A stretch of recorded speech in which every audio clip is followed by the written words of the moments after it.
Shalom Bapak Ibu, Saudara terkasih dalam nama Yesus. Kita bertemu kembali dalam ibadah secara virtual. Ya, saya percaya kita dalam keadaan yang luar biasa.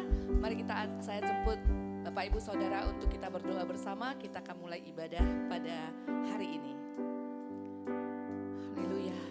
Bapak, terima kasih buat anugerah-Mu, kebaikan-Mu Tuhan, dan perlindungan-Mu dalam kehidupan kami. Kami bersyukur Tuhan. Kalau hari ini Tuhan kami boleh diberikan kesempatan untuk memuji dan menyembah Engkau Tuhan. Dimanapun kami berada Tuhan, di saat kami bersepakat bersama-sama menyatukan hati kami di dalam nama Yesus Kristus, kami percaya akan kehadiran-Mu ya Bapa di tempat di mana kami berada.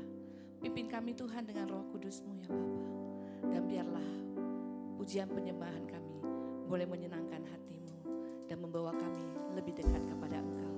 Terima kasih Tuhan, biar nama-Mu dipermuliakan. Dan kami berdoa di dalam nama Yesus Kristus, Tuhan kami yang hidup. Haleluya, amin. Mari kita bangkit berdiri bersama-sama, kita akan memuji Tuhan bersama-sama. Haleluya.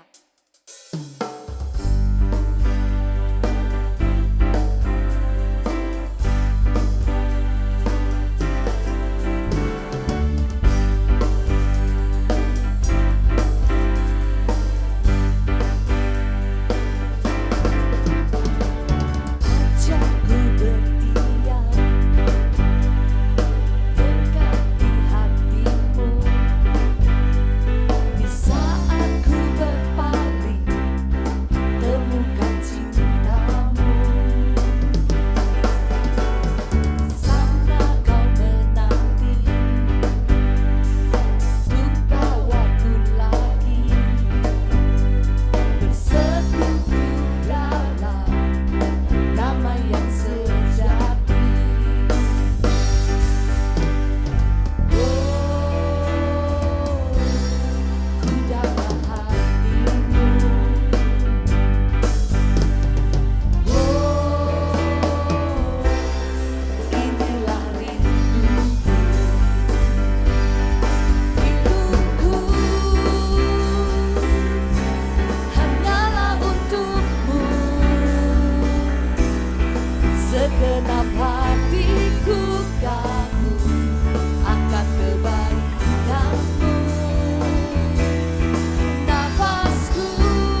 datang menyembah Engkau Tuhan, membawa hati kami, membawa kerinduan kami lebih dan lebih lagi Tuhan di hadapan-Mu ya Bapa.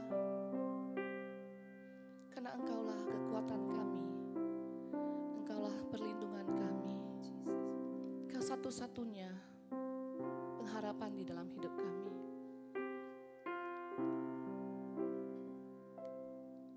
Di saat di dunia ini tidak ada kepastian Tuhan, di dalam Engkau ada pengharapan dan kekuatan. Mari Bapak Ibu Saudaraku yang terkasih, apapun saat yang kau alami, mari datang kepada Bapa. Dia Bapa yang baik, dengan kasih yang sempurna akan membalut dan menghibur kita. Thank you Jesus. Haleluya, terima kasih Tuhan.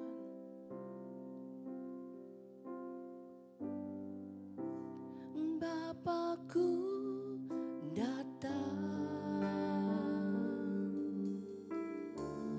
menyembah-Mu di sini.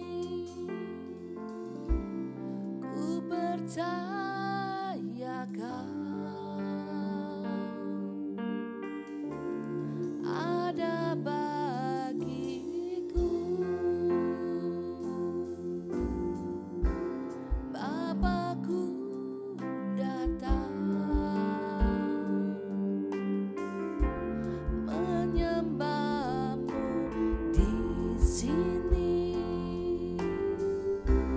Ku percaya Kau ada bagiku. Tak usah ku takut, sebab Kau sertaku.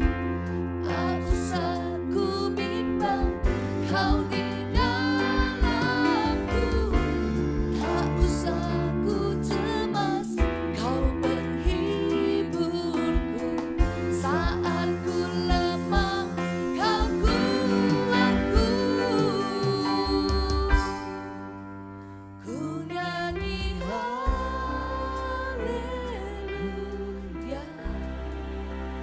ku nyanyi haleluya.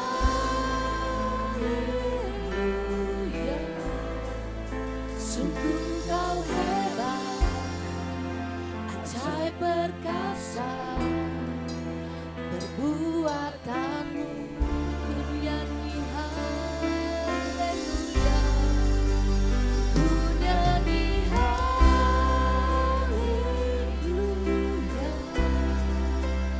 ku nyanyi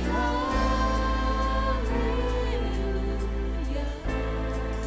Sungguh Kau hebat, ajaib perkasa, perbuatan-Mu. Di hidupku kami datang Tuhan, bawa hati kami, sama-sama kita katakan haleluya, Engkau baik Tuhan. Bapakku datang menyembah-Mu di sini Tuhan, menyembah-Mu di sini. Ku percaya Kau ada bagiku. Bapakku datang, Bapakku datang menyembah-Mu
angkat tanganmu di hadapan Tuhan. Katakan nyanyi haleluya. Sungguh kau hebat, ajaib perkasa, perbuatanmu ku nyanyi haleluya. Ku nyanyi haleluya.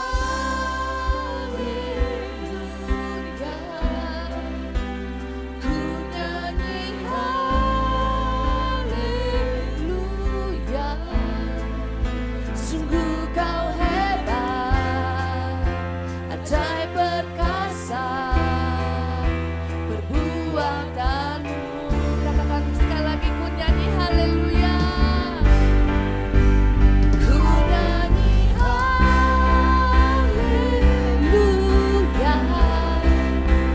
Ku nyanyi haleluya.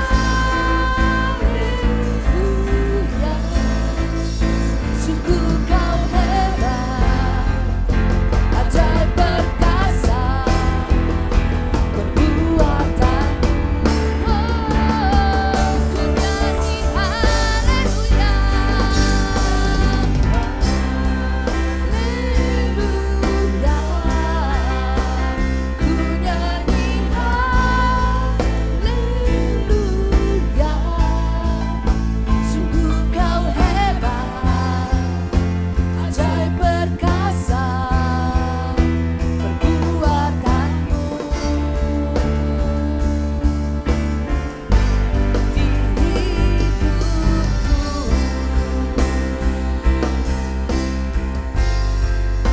ajaib perkasa, perbuatanmu. Di hidupku.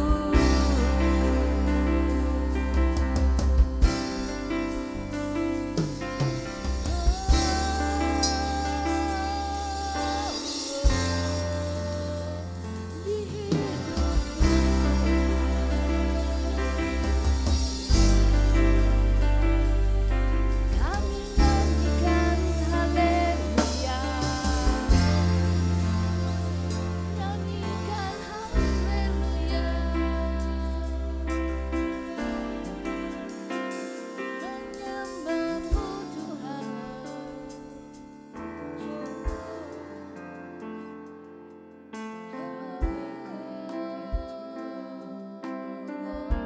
Mari rasakan kebaikan Tuhan. Renungkan apa yang telah Dia lakukan dalam hidup kita. Setiap perbuatan-perbuatannya dalam hidup kita, perbuatan yang ajaib. Berjalanlah terus bersama dengan Dia. Tidak perlu takut, sebab Tuhan beserta kita.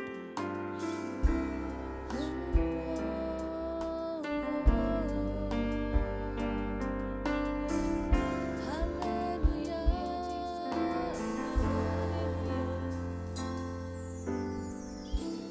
Terima kasih Tuhan. Kau baik dalam hidup kami Tuhan. Tak pernah kami ragukan semua perbuatan-Mu dalam hidup kami. Kau punya rencana yang indah. Terima kasih Tuhan.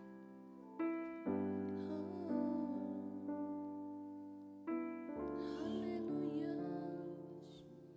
Haleluya. Thank you Lord. Siapkanlah hati kita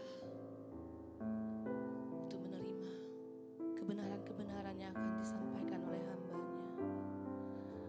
Biarkanlah hati kita boleh dimurnikan dan disucikan. Haleluya, thank you Lord. Ku nyanyi haleluya. Ku nyanyi haleluya.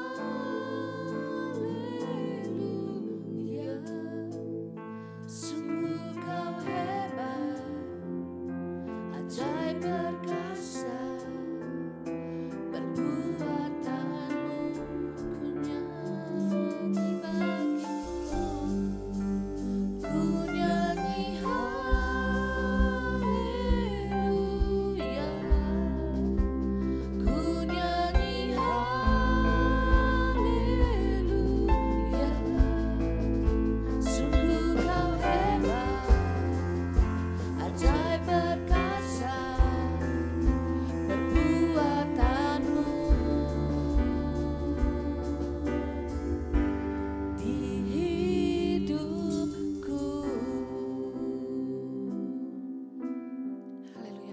kasih Tuhan buat kebaikan-Mu ya Bapa. Biarlah senantiasa hidup kami menceritakan kemuliaan-Mu dan kebaikan-Mu. Dan saatnya kami duduk diam di hadapan-Mu untuk mendengarkan sabda-Mu melalui hamba-Mu. Berbicaralah Engkau, ubah hati kami, dan Roh Kudus-Mu yang menuntun kami. Terima kasih Tuhan. Dalam nama Yesus kami berdoa. Amin. Shalom jemaat GKB Antioquia Tebing Tinggi yang saya kasihi. Salam sejahtera, apa kabar? Senang sekali saya diberi kesempatan untuk membawakan firman Tuhan di hari Minggu yang indah dan luar biasa ini. Nah, saudara-saudara yang terkasih, hari ini saya ingin membawakan sebuah firman Tuhan yang berjudulkan Ajar Kami Berdoa. Nah, mungkin Anda berkata, loh, masa berdoa harus diajar? Ternyata sebenarnya itu bukan satu hal yang aneh ya untuk kita meminta diajar cara berdoa. Karena sering sekali dalam pelayanan saya, dalam pengalaman saya ya melayani dan juga mengembalakan gereja, sering sekali kalau saya minta seseorang untuk membawakan doa, jawaban yang paling sering diutarakan ya atau diberikan itu adalah, oh Pak Pendeta, saya tidak tahu berdoa, yang lain aja ya, saya tidak tahu caranya, saya tidak pintar berdoa dan lain sebagainya. Nah, saudara-saudara yang terkasih, sebelum saya masuk di dalam firman Tuhan, saya ingin memulai dengan sebuah cerita. Satu ketika ada seorang kata atau mungkin bahasa lainnya kodok ya, yang punya keinginan, dia ingin sekali bisa bertemu dengan wanita cantik. Jadi dia selalu berdoa dan selalu memohon dan ingin ya, dan rindu untuk keinginan itu terwujudkan. Nah, satu hari si kodok ini ketemu dengan seorang peramal ya, atau mungkin seorang yang punya karunia nabi, dan peramal ini berkata pada kodok ini, wah, saya punya dua kabar untuk kamu. Yang pertama kabar baik, dan yang kedua kabar buruk. Kamu mau mendengar yang mana terlebih dahulu? Nah, si kodok pun menjawab, oh, saya ingin mendengar kabar baik dulu. Nah, sang peramal berkata, ya, kabar baiknya kamu akan segera bertemu dengan wanita cantik. Selamat. Nah, kemudian si kodok ini tentu berbahagia karena akhirnya keinginannya akan terwujudkan. Dan yang kodok ini bertanya, oke, kalau gitu kabar buruknya apa? Nah, sang peramal pun menjawab, kabar buruknya wanita cantik yang akan Anda ketemui itu Anda akan ketemui di laboratorium biologi. Ya, saya tidak tahu Anda ngerti ceritanya apa tidak. Jadi si kodok ini ya memang akan ketemu wanita cantik, tapi wanita cantik ini yang akan membelah ya dan menyayat bagian si kodok ini untuk melakukan penelitian sekolah. Nah, saudara, sering sekali yang mungkin kita berkata, wah, ceritanya cukup unik, cukup lucu. Nah, tapi kita sering sekali sebagai kodok ini, kita punya keinginan, punya permohonan, punya doa, tapi kita tidak ketahui apa yang kita doakan. Nah, bahkan di buku Yakobus pasal keempat ayat kedua sampai ketiga, demikian bunyi firman Tuhan, kamu mengingini sesuatu, tetapi kamu tidak memperolehnya. Lalu kamu membunuh, kamu iri hati, tapi kamu tidak mencapai tujuanmu. Lalu kamu bertengkar dan kamu berkelahi. Saudara-saudara yang terkasih, tidak akan demikian dengan kita manusia. Ya, kita punya banyak keinginan. Dan sering sekali waktu kita tidak memperoleh yang kita inginkan, kita pakai usaha kita sendiri. Kita pakai segala, kita menghalalkan segala cara, yaitu bahasa kerennya. Ya, kita membunuh, kita iri hati, ya, kita tidak mencapai tujuan kita, lalu akhirnya kita bertengkar, berkelahi dan lain sebagainya. Nah, kemudian Yakobus melanjutkan, kamu tidak memperoleh apa-apa karena kamu tidak berdoa. Nah, ini saudara yang sebenarnya Yakobus ini lagi berbicara, kenapa sih sering sekali kita tidak memperoleh apa yang kita rindukan atau kita inginkan? Mungkin jawabannya sepele, karena kita tidak berdoa. Nah, tapi Yakobus tidak berhenti di situ. Banyak kok yang berdoa, tapi tetap tidak dijawab Tuhan.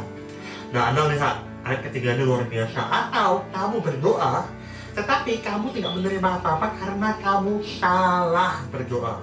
Nah, sekali saya tekankan, salah berdoa. Jadi saudara, kita harus hati-hati. Ternyata memang sebenarnya tidak salah waktu kita minta orang berdoa dan orang itu menjawab berkata, oh, saya tidak tahu caranya berdoa. Nah, disitunya tidak salah, karena lebih baik kita tidak salah berdoa daripada kita berdoa tapi ngawur, berdoa tapi asal-asalan. Nah, yang salah dari argumen orang itu tidak mau berdoa karena takut salah atau karena tidak tahu cara berdoa, kita harus belajar dari murid-murid Yesus. Kalau kita tidak tahu cara berdoa yang benar, ya kita minta diajarkan, kita mau belajar. Ya saudara ya. Nah, kembali ke buku Yakobus, karena kamu salah berdoa, sebab yang kamu minta itu hendak kamu habiskan untuk memuaskan hawa nafsu. Nah, saudara-saudara yang terkasih, sebenarnya ini gampang. Ya, buku Yakobusnya menceritakan begini. Kalau kita berdoa, dan kalau memang kita melihat doa kita tidak dijawab Tuhan, itu alasannya sebenarnya ada dua. Yang pertama, mungkin karena kita salah berdoa, dan yang kedua, mungkin karena doa kita itu adalah untuk keinginan-keinginan yang memuaskan hawa nafsu kita.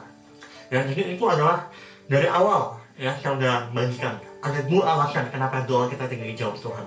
Nah, tapi saudara-saudara yang terkasih, saya rasa dalam hal berdoa ini kita perlu banyak belajar, dan saya mau katakan pada Anda, ya tidak cukup hanya melalui satu khotbah ini kita akan belajar mengenai doa. Nah, saya rindu ya siapa yang menyangka ya, tahun 2020 ini akan berakhir dengan segera. Kita udah di bulan Oktober, sebentar lagi November, kemudian Natal dan akhir tahun. Nah, saya rindu mengajak setiap dari kita untuk memakai waktu-waktu yang terakhir ini menjelang akhir tahun dan memasuki tahun yang baru. Kenapa kita tidak pakai untuk berdoa? Nah, oleh sebab itu, saya ingin kita sama-sama belajar doa yang benar itu seperti apa. Ya.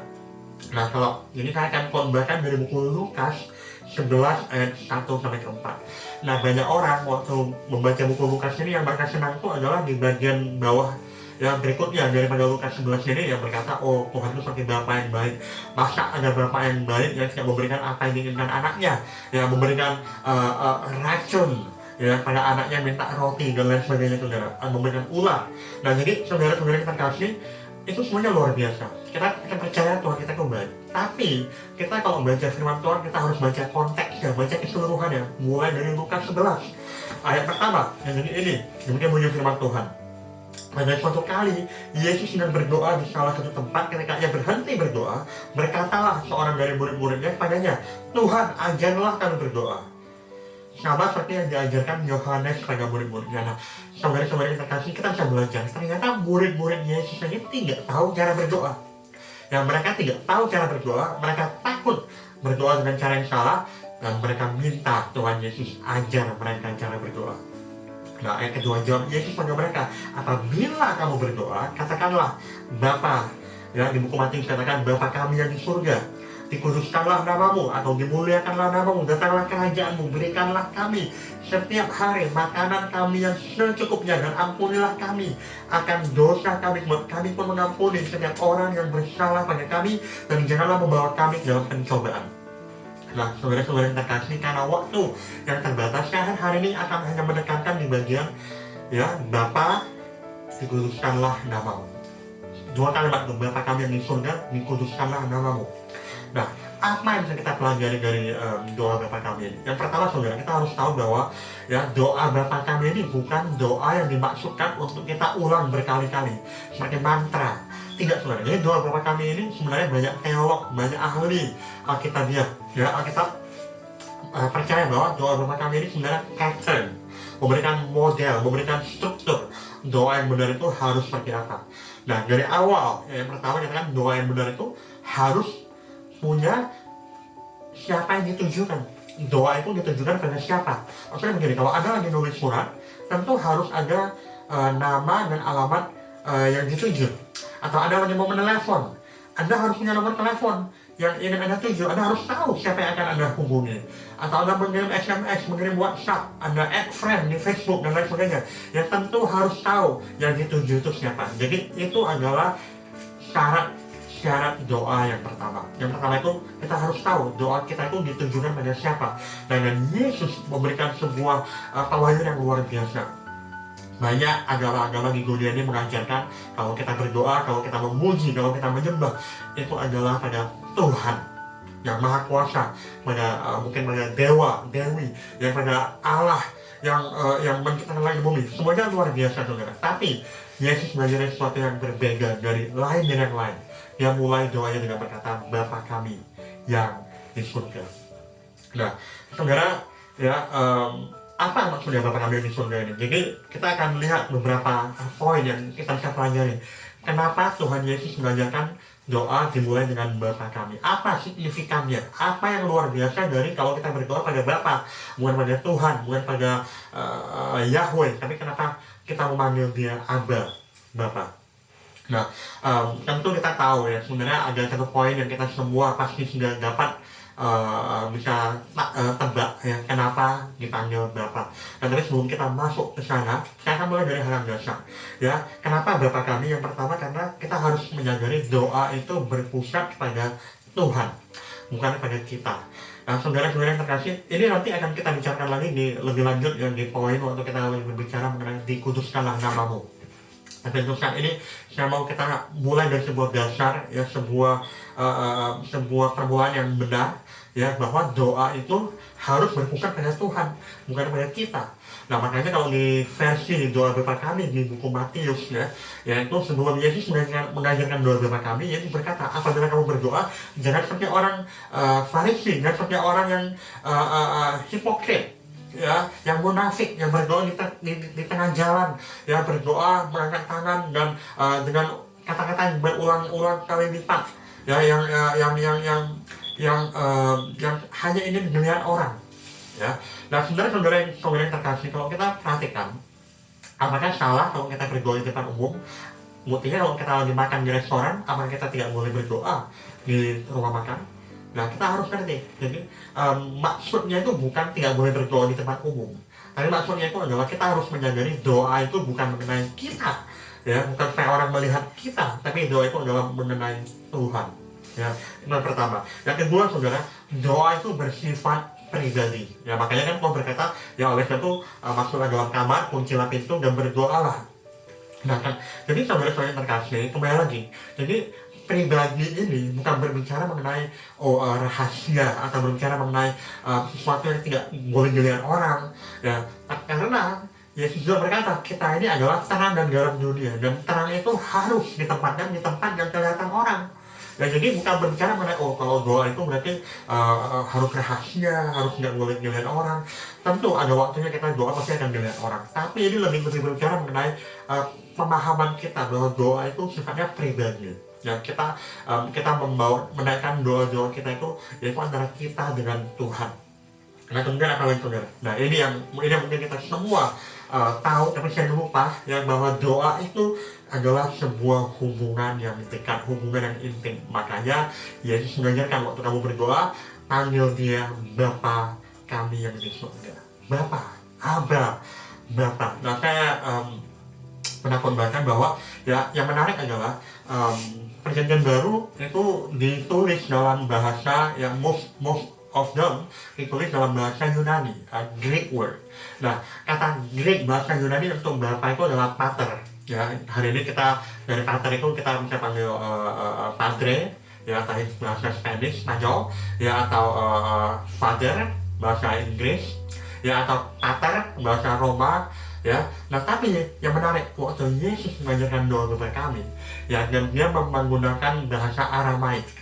Nah, bahasa Aramaik yang dipakai untuk Bapa kami yang di surga itu bukan pater, tapi Abba. Nah, kita tahu bahwa Abba ini adalah panggilan sayang ya, panggilan yang dekat ya. Bukan, jadi kalau misalnya saya panggil papa saya ya, saya nggak mungkin panggil Bapak Thomas yang saya hormati, tidak. Saya panggil beliau Pak ya. Anak saya ya, Jill dan Irene ya, saya mau mereka manggil saya itu Daddy, bukan Bapak atau Pa atau Ayah, tapi saya senang dipanggil Daddy karena bukan karena sok mau kebule-bulean, tapi buat saya Daddy itu adalah panggilan yang intim, yang sangat dekat. Nah, demikian juga Yesus mau kita manggil Tuhan itu dengan Abba, Bapa. Ini sebuah gambaran hubungan yang sangat dekat, saudara ya. Nah, Thomas Aquinas, salah seorang kepala gereja mula-mula ya, menuliskan begini, dan juga seorang teolog ya, berkata begini, tidak ada tujuan hidup yang lebih besar ya untuk setiap dari kita ciptaan Tuhan ya, daripada sebuah persahabatan dengan Tuhan. Saya ulangi lagi ya, jadi we are created for no greater purpose than friendship with God. Maksudnya kita dipanggil ya, kita diciptakan punya sebuah panggilan yang luar biasa, dan panggilan itu adalah memiliki hubungan yang intim dan dekat dengan Tuhan. Haleluya, luar biasa. Nah, makanya doa itu ya bukan sekedar membawa permohonan kita, tapi doa itu adalah hubungan pribadi kita dengan Tuhan. Doa itu adalah kita berkomunikasi ya dengan orang yang sangat-sangat mengasihi kita, dan yang harusnya dan selayaknya juga sangat-sangat kita kasihi, yaitu Bapa kita yang ada di surga. Nah, yang menarik saudara, Yesus mengajarkan Bapa kami yang ada di surga. Kenapa Bapa kami? Kenapa bukan Bapakku? Atau kenapa bukan Bapamu? Atau Bapa saya yang di surga? Tapi kenapa Bapa kami yang ada di surga? Nah, ini yang menarik. Poin yang terakhir dari kata Bapa kami yang di surga ini, saya berkata bahwa doa itu juga adalah sebuah kebersamaan. Doa itu adalah sebuah aktivitas yang memang kita lakukan secara pribadi, yang kita lakukan di ruangan, ya, di dalam kamar kita, dalam tempat yang sangat private. Tapi doa juga itu dimaksudkan untuk dilakukan bersama-sama. Ya makanya ya dalam Matius 18, 19-20, 2-3 orang berkumpul, maka aku akan di tengah-tengahmu. Ya, kalau kamu sepakat, maka aku akan memberikan. Ya, begitu banyak. Dan bahkan dalam buku Yohanes 5, Yakobus 5 ada baca, ini semua berbicara mengenai doa yang melibatkan lebih dari satu orang.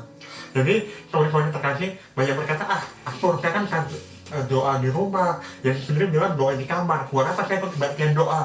Buat apa ini? Buat apa itu? Saudara, kita harus tahu bahwa hidup kekristenan, terutama hidup berdoa, itu adalah sebuah kehidupan yang dilakukan bersama-sama. Makanya Bapa kami yang di surga, kita semua punya satu Bapa, dan kita berdoa kepada Bapa tersebut. Amin, saudara. Ya, nah kemudian saya akan melanjutkan dengan kalimat yang kedua, jadi Bapa kami yang di surga. Jadi kita belajar ya, doa itu adalah, kita tahu doa itu mengenai Tuhan, doa itu ditujukan kepada Tuhan, doa itu bersifat pribadi, bersifat menyatakan suatu hubungan yang dekat dan intim dengan Tuhan, dan doa itu juga dilakukan untuk bersama-sama, tidak hanya secara seorang diri, tapi juga dalam kebersamaan. Nah kemudian Yesus mengajarkan, Bapa kami yang di surga, dimuliakanlah namamu, dikuduskanlah namamu. Nah bahasa dikuduskanlah itu dalam bahasa Indonesia itu adalah hallowed be thy name. Nah hallowed ini adalah semua kata yang sangat unik. Dan tidak ya, maksudnya gini, kalau untuk raja ya atau pemimpin negara, presiden, mungkin kata yang dipakai itu adalah Bapak Presiden yang terhormat, ya, raja yang kami muliakan, tapi tidak pernah katakan ya raja yang kami kuduskan atau Bapak Presiden yang kami kuduskan. Ya, jadi dikuduskan ini hanya untuk seorang pribadi, yaitu Tuhan dari segala Tuhan. Maknanya apa? Dikuduskan itu artinya ya menggambarkan seorang Tuhan yang teramat kudus, yang terpenting dari segalanya, ya, yang menggambarkan sebuah keindahan yang tiada duanya, tak tertandingi, ya, Tuhan yang lain dari yang lain. Makanya dinamakan dikuduskanlah namamu. Nah kemudian saudara, kita harus mengerti, Shakespeare pernah berkata, apa arti sebuah nama? Ya, well, mungkin buat kita juga nama, yang nama itu kita pakai untuk memanggil seseorang. Hey you, hey kamu, hey ini, ya, hey Adrian, hey Nita, dan lain sebagainya. Kita panggil sebuah nama. Tapi saudara, untuk orang Yahudi, nama itu lebih dari sekedar sebuah identitas, tapi juga berbicara mengenai sifat asli, karakter, dan kepribadian dari orang tersebut. Jadi maksudnya gini, yang buku Mazmur 9 kalau saya berkata gini, mereka yang mengenal namanya menaruh percaya kepadanya, ya. Jadi bukan berbicara karena kita kenal nama Tuhan maka kita akan menaruh kepercayaan sepenuhnya. Tapi mengenal nama Tuhan itu tidak hanya tahu namanya siapa, tapi juga tahu bahwa nama itu ya melambangkan, mewakili semua karakter-karakter, semua sifat-sifat ilahi Tuhan yang bisa diandalkan, bisa dipercaya, dan bisa kita menjadi tempat pengharapan kita, tempat kita menaruh semua beban kehidupan kita. Itu namanya sebuah nama, ya. Oleh sebab itu, makanya Yesus berkata, dikuduskanlah namamu. Artinya apa, saudara? Nah, kenapa penting dalam sebuah doa itu kita menguduskan nama Tuhan, memuliakan nama Tuhan, memuji nama Tuhan dalam sebuah doa.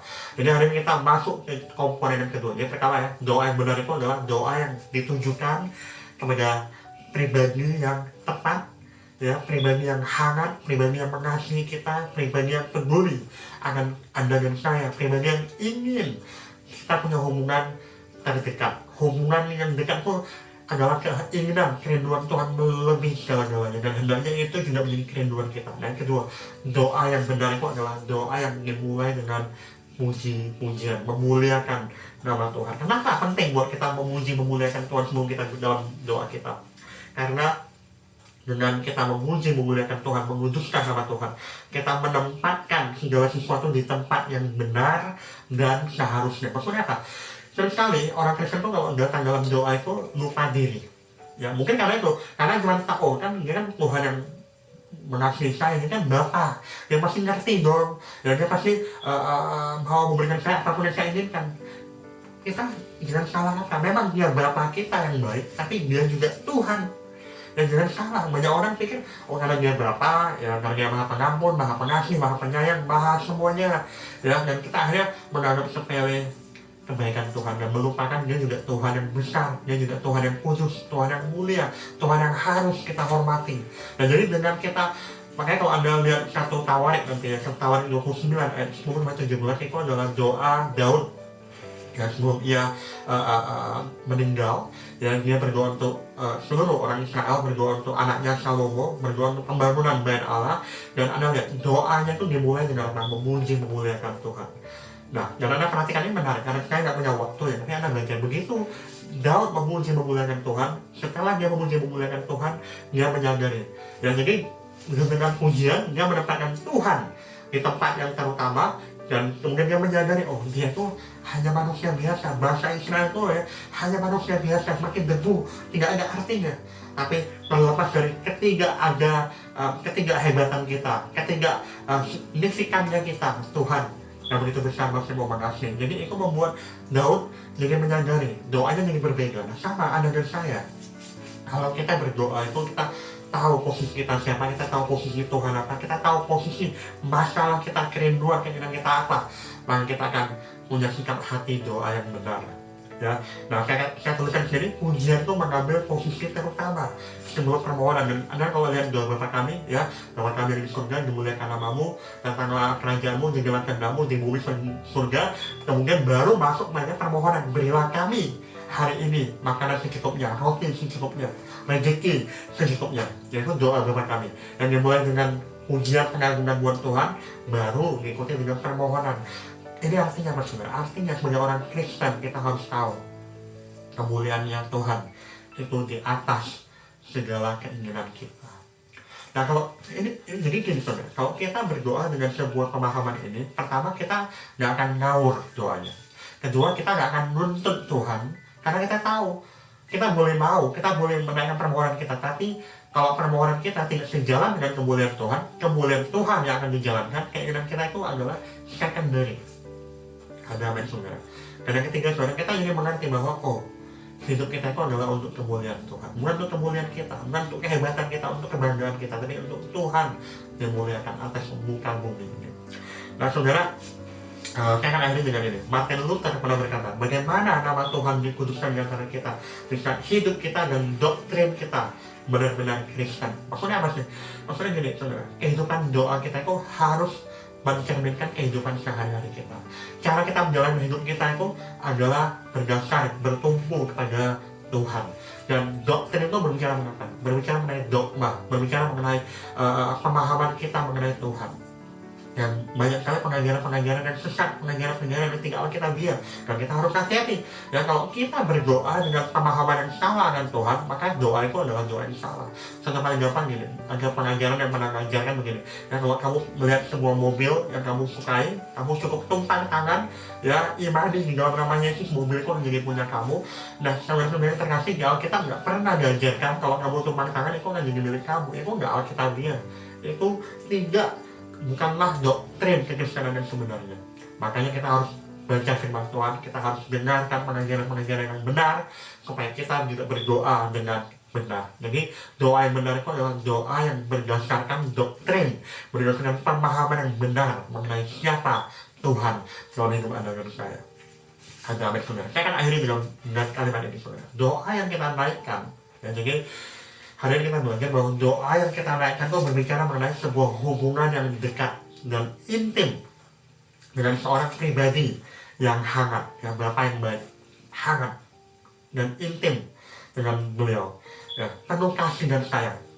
Tapi saudara tidak berhenti di sana, ada komanya. Namun pribadi yang hangat, pribadi yang penuh kasih dan sayang ini juga adalah pribadi yang mulia, pribadi yang agung, pribadi yang tiada taranya. Amin, saudara. Sebelum kita berdoa, kita kan akhiri dengan sebuah kutipan ya oleh seorang hamba Tuhan bernama Timothy Keller. Saya senang sekali. Jadi kalimat ini menggambarkan dan menjelaskan secara detail kenapa doa Bapa kami itu dimulai dengan Bapa kami yang di surga, dimuliakanlah namamu. Demikian katanya. Kebapaannya Tuhan membuat ketuhanannya tidak menakutkan, tidak mengintimidasi. Kebayang nggak kalau kita doa pada Tuhan yang serem, angker, yang lagi pelintirin kumisnya, melotot melihatin Anda, mungkin kita nggak akan berani datang, kita nggak akan berani berdoa. Ya, buku Ibrani berkata, karena apa yang Yesus lakukan di atas kayu salib, sekarang Anda dan saya, kita boleh dengan penuh keberanian datang menghampiri tahta kasih karunia Tuhan, ya, menaikkan permohonan kita, dan Dia memberikan pertolongan ada waktu yang kita butuhkan. Itu buku Ibrani. Nah, jadi kebapaan yang membuat ketuhanannya tidak mengintimidasi. Namun ketuhanannya membuat kebapaannya itu tidak hanya menghibur, tidak hanya menguatkan, namun juga membebaskan. Nah, ini penting. Jadi kebapaan dan keilahian Tuhan itu harus balance.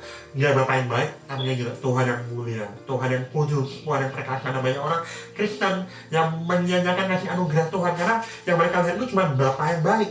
Mereka lupa kalau dia juga Tuhan yang kudus, Tuhan yang mulia. Makanya bermain-main dengan dosa, walaupun sudah ke gereja, tidak hidup dengan benar. Nah, saudara-saudara terkasih, tapi bahwa kita dalam doa kita datang pada Tuhan Allah Bapa.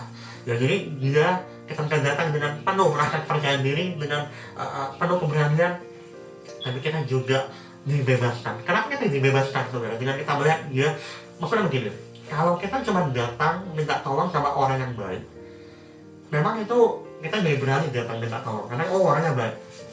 Tapi kalau sekedar baik, tapi tidak mampu untuk menolong, itu nggak ada gunanya. Buat apa? Dia baik, dia mau menolong, tapi dia juga mampu menolong. Dia Bapa yang baik, tapi dia juga Tuhan yang perkasa. Dan itu makanya katakan sangat membebaskan. Ya, nah, kemudian diakhiri dengan kalimat keindahan dari pujian dan kemuliaan. Ya, waktu kita memuliakan Tuhan dalam doa-doa kita memuji Tuhan, kita mulai dengan menyembah Tuhan, kita mulai dengan mengagungkan Tuhan. Tidak hanya dengan lagu, tapi dengan kata-kata.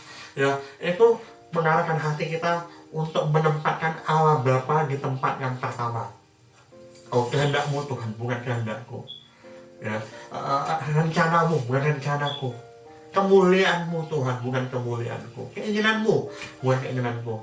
Ya, dan ini yang memampukan kita untuk melihat dan menerima siapa diri kita sesungguhnya. Nah, sebenarnya terkasih, maksudnya apa sih? Maksudnya gini, adalah melelahkan kalau kita ngotot harus patut mauku, ya harus sempurna. Kita punya keinginan kita harus sempurna tergenapi, harus aturan kita harus sempurna, hidupnya harus mengiringan. Sebenarnya itu melelahkan.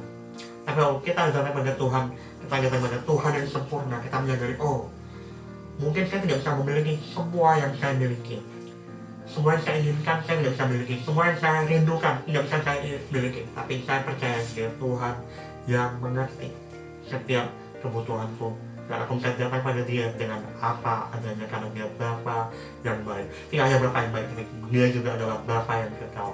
Mari saudara-saudara yang terkasih, kita ambil waktu untuk mendengarkan pujian berikut ini, Bapa yang kekal, pujian yang indah. Kita sama-sama kita puji dan sembah Tuhan sebelum kita akhiri ibadah hari ini.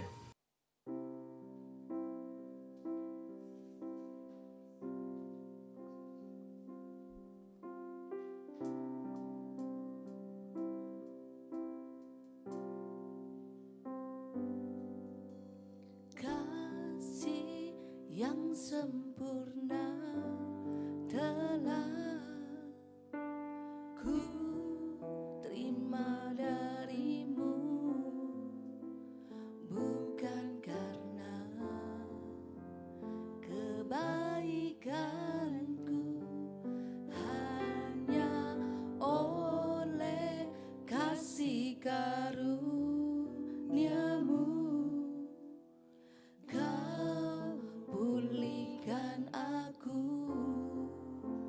layakkanku untuk dapat memanggilmu Bapa.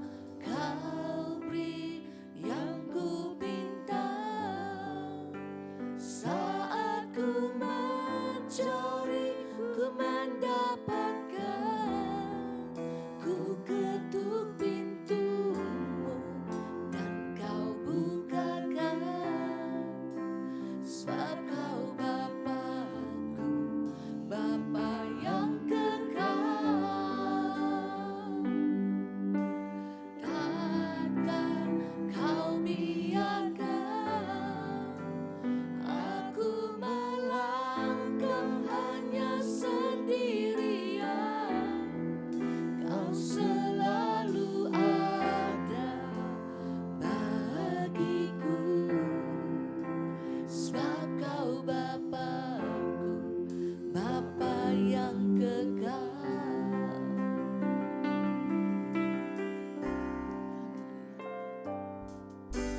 Kasih yang sempurna telah ku terima darimu, bukan karena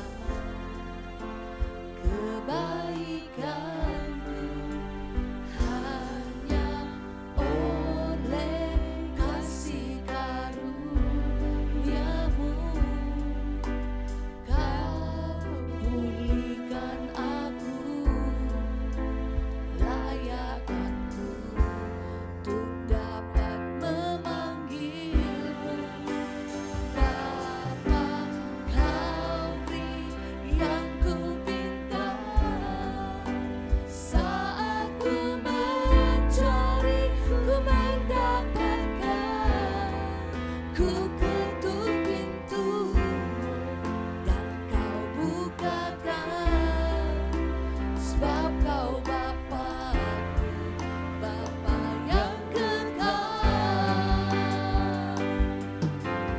Takkan kau biarkan aku melangkah hanya sendirian. Kau selalu ada bagiku, sebab kau Bapakku, Bapa yang kekal. Haleluya. Saudara-saudara yang terkasih, biarkan musik memainkan lagu ini dari awal. Saudara-saudara yang terkasih, saya rindu kita datang ke Tuhan di waktu ini. Mungkin kita punya banyak pergumulan, banyak kebutuhan, banyak keinginan. Dan sering sekali kita sadari kita berdoa, tapi kita sering merasa kok doa saya belum dijawab Tuhan. Dan hari ini kita belajar dari buku Yakobus bahwa doa tidak dijawab Tuhan itu sebenarnya alasannya simpel. Yang pertama karena kita doanya salah.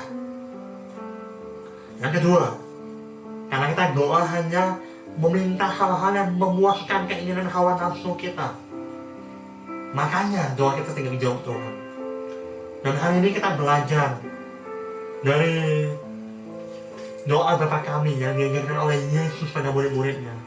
Maukah kita seperti murid-murid Yesus yang berkata pada Tuhan, Tuhan ajar kami berdoa. Ajar kami berdoa dengan cara yang benar, cara yang tepat. Dan hari ini saudara, kita belajar, kita bisa datang pada Tuhan. Dia itu Bapa yang baik, Bapa yang penuh kasih dan sayang, Bapa yang hangat. Maukah kita datang pada Tuhan terlepas dari masa lalu kita, terlepas dari segala dosa-dosa kita. Mudah-mudahan yang percaya Bapa yang mengasihi kita. Dan tidak hanya dia Bapa yang mengasihi kita, dia juga Tuhan yang besar, Tuhan yang mampu melakukan perkara-perkara yang dahsyat dalam hidup Anda dan saya. Mudah-mudahan Anda yang percaya, saudara. Oleh kemarin kita sama-sama bawa pujian dan kita katakan, Engkau beri yang kami minta Tuhan. Kau beri yang ku pinta saat ku mencari, ku mendapatkan, ku ketuk pintumu dan kau bukakan, sebab kau Bapakku,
Ya Tuhan, Engkau Bapa kami, Engkau Bapa yang kekal, Engkau Bapa yang besar, Bapa yang luar biasa mengasihi setiap dari kami. Bapa, Hamba berdoa Tuhan untuk setiap anak-anak-Mu dimanapun mereka berada, setiap pergumulan mereka, setiap keluh kesah mereka, setiap penderitaan, setiap kesusahan hati mereka, Engkau peduli, Engkau mengerti. Dan Engkau Tuhan yang tidak hanya mengerti tapi tidak mampu melakukan sesuatu. Engkau Tuhan yang mengerti dan Engkau mampu melakukan hal-hal yang dahsyat, perkara-perkara yang luar biasa. Tapi hari ini kami belajar bahwa tidak hanya Engkau mengerti, Engkau mampu, tapi kami belajar bahwa doa itu bukan mengenai siapa kita, siapa kami, tapi mengenai siapa Engkau Tuhan, mengenai kemuliaan-Mu, kemuliaan-Mu di atas keinginan kami, pujian di atas permohonan kami. Dan hari ini kami berdoa Tuhan, biarlah Engkau tuntun hidup kami. Mungkin kalau di antara Anda yang kecewa, Anda merasa kecewa karena banyak hal yang Anda doakan, hal yang Anda inginkan mungkin tidak Anda dapatkan. Tapi kalau Anda punya pengertian, pemahaman bahwa Dia Bapa yang baik, saudara, kalau Anda menjadi orang tua, berapa kali Anda yang sering berkata tidak kepada anak Anda? Dan Anda tahu kalau Anda berkata tidak kepada anak Anda bukan karena Anda tidak sayang, bukan karena Anda tidak peduli, tapi karena Anda tahu apa yang anakmu minta mungkin itu membahayakan, atau Anda tahu ada yang lebih baik yang bisa Anda berikan pada anak-anak Anda. Ada waktunya untuk jalan. Dan hari ini berapa kali Anda percaya bahwa Tuhan punya yang terbaik buat setiap dari Anda. Dan Dia sudah menyiapkan masa depan yang indah penuh harapan. Dan Dia tahu kapan waktu yang terbaik memberikan kepada Anda dan saya. Mari anak-anak Tuhan, kita akhiri ibadah ini dengan menerima berkat dari Tuhan. Tuhan memberkati engkau, Tuhan melindungi engkau, yang menyari engkau dengan wajahnya, ya menghadirkan wajahnya atas engkau dan memberikan engkau kasih karunia, yang menambahkan wajah atas engkau, memberikan engkau damai sejahtera di dalam nama Yesus. Haleluya. Amin. Baik, saudara-saudara yang terkasih, selamat hari Minggu. Tuhan Yesus memberkati. Jangan lupa kembali beribadah dengan setiap dari kami minggu depan. Ya, saya percaya setiap dari kita sangat diberkati dan dikasihi oleh Tuhan. Haleluya.